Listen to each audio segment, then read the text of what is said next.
ಖಳನಾಯಕನಾಗಿ ಬಿಂಬಿಸುವ ಎಲ್ಲ ಪ್ರಯತ್ನವನ್ನು ಕೂಡ ಮಾಡ್ತಿದ್ದಂತಹ ಒಂದು ಪತ್ರಿಕೆಯಾಗಿ ಅದು ನಮ್ಮ ಕಣ್ಣ ಮುಂದೆ ಇತ್ತು. ಅಂತಹ ಪತ್ರಿಕೆಯ ಸಂಪಾದಕರು ಅದು ವೆಬ್ ಪತ್ರಿಕೆ, ಅದು ನಮಗೆಲ್ಲ ಗೊತ್ತಿರುವ ವೆಬ್ ಪತ್ರಿಕೆ, ವೆಬ್ ನ್ಯೂಸ್ ಚಾನೆಲ್.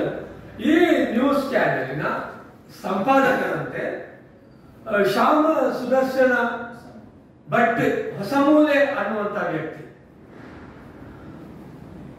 ಇವರು ಒಂದು ಫೇಸ್ಬುಕ್ ನಲ್ಲಿ ಒಂದು ಪೋಸ್ಟ್ ಹಾಕ್ತಾರೆ ಪ್ರತಿಭಾ ಕುಳಾಯಿ ಅವರ ವಿರುದ್ಧ.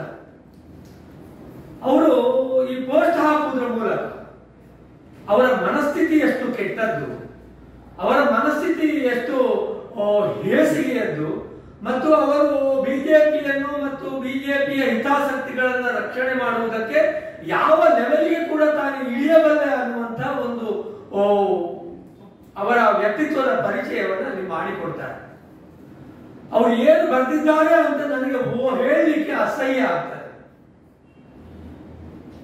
ಅವರು ಅವರ ಫೇಸ್ಬುಕ್ಕಿನ ಅವರ ವಾಲಿನಲ್ಲಿ ಅವರು ಬರ್ಕೊಂಡಿದ್ದಾರೆ, ಅವರ ಅಬೌಟ್ ನಲ್ಲಿ ಬರ್ಕೊಂಡಿದ್ದಾರೆ, ತಾನು ರಾಷ್ಟ್ರೀಯ ಸ್ವಯಂ ಸೇವಕ ಸಂಘದ ಒಬ್ಬ ಸ್ವಯಂ ಸೇವಕ ಅಂತಲೂ, ತಾನು ಭಾರತೀಯ ಜನತಾ ಪಾರ್ಟಿಯ ಬೆಂಬಲಿಗ ಅಂತಲೂ, ಅದರ ಜೊತೆಗೆ ಅವರು ಕೆಲವು ಫೋಟೋಗಳನ್ನು ತಮ್ಮ ಫೇಸ್ಬುಕ್ ಅಕೌಂಟ್ ನಲ್ಲಿ ಶೇರ್ ಮಾಡಿದ್ದಾರೆ. ಇದರಲ್ಲಿ ಪಕ್ಷದ ಬಿಜೆಪಿಯ ಅನೇಕ ಪ್ರಮುಖ ನಾಯಕರ ಜೊತೆಗೆ ಅವರು ಜೊತೆಗೆ ಇರುವಂತಹ ಫೋಟೋವನ್ನು ಕೂಡ ಹಾಕಿಕೊಂಡಿದ್ದಾರೆ.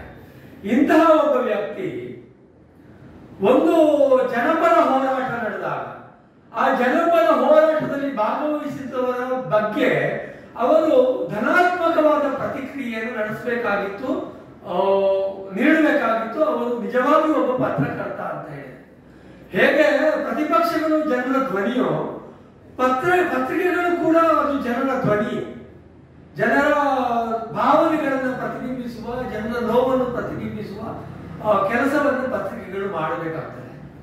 ಆದ್ರೆ ಇತ್ತೀಚಿನ ದಿನಗಳಲ್ಲಿ ಕೆಲವು ಪತ್ರಿಕೆಗಳು ಹೀಗೆ ತಮ್ಮ ಸ್ವಂತಿಕೆಯನ್ನು ಬಿಜೆಪಿಗೆ ಮಾರಾಟ ಮಾಡಿಕೊಂಡು ಬಿಜೆಪಿಯ ಪರವಾಗಿ ಲೇಖನಗಳನ್ನು ಬರೆಯುವುದು, ಬಿಜೆಪಿಯ ಪರವಾದ ವರದಿಗಳನ್ನು ಪ್ರಕಟ ಮಾಡುವುದು ಮತ್ತು ಸಾಮಾಜಿಕ ಜಾಲತಾಣಗಳಲ್ಲಿ ಬಿಜೆಪಿಯನ್ನು ವಿರೋಧಿಸುವ ವಿಪಕ್ಷಗಳ ಜನರ ಬಗ್ಗೆ ಅತ್ಯಂತ ಕೆಟ್ಟದಾಗಿ ಬರೆಯುವಂತಹ ಪ್ರವೃತ್ತಿಯನ್ನು ಒಂದು ಚಟವನ್ನು ಬೆಳೆಸಿಕೊಂಡಿದ್ದಾರೆ.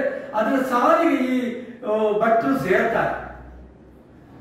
ಇದು ಇಡೀ ಪತ್ರಕರ್ತರಿಗೆ ಅವರು ಮಾಡಿದಂತಹ ಒಂದು ಕಳಂಕ ಇದು. ಅದರ ಜೊತೆಗೆ ಇಡೀ ಗಂಡು ಜಾತಿಗೆ ಅವರು ಮಾಡಿದಂತಹ ಕಳಂಕ.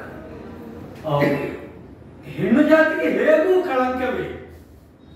ಅಂದ್ರೆ ಒಟ್ಟಿನಲ್ಲಿ ನಾಗರಿಕ ಸಮಾಜ ತಲೆ ತಗ್ಗಿಸುವಂತಹ ಮಾತುಗಳನ್ನ ಅವರು ಫೇಸ್ಬುಕ್ ನಲ್ಲಿ ಬರೆದಿದ್ದಾರೆ. ಇದು ಅತ್ಯಂತ ನಾಚಿಕೆಗೇಡಿನ. ಪೊಲೀಸ್ ಇಲಾಖೆ ಈ ಬಗ್ಗೆ ತಕ್ಷಣ ಕ್ರಮವನ್ನು ಕೈಗೊಳ್ಳಬೇಕು, ಅವರ ಮೇಲೆ ಕಠಿಣ ಕ್ರಮವನ್ನು ಕೈಗೊಳ್ಳಬೇಕು ಅಂತ ನಾವು ಒತ್ತಾಯಿಸ್ತೇವೆ. ಆದರೆ ಈ ಪ್ರವೃತ್ತಿ ಇವರದ್ದು ಒಬ್ಬರದ್ದು ಮಾತ್ರ ಅಲ್ಲ. ನಾವು ಗಮನಿಸಿದ ಹಾಗೆ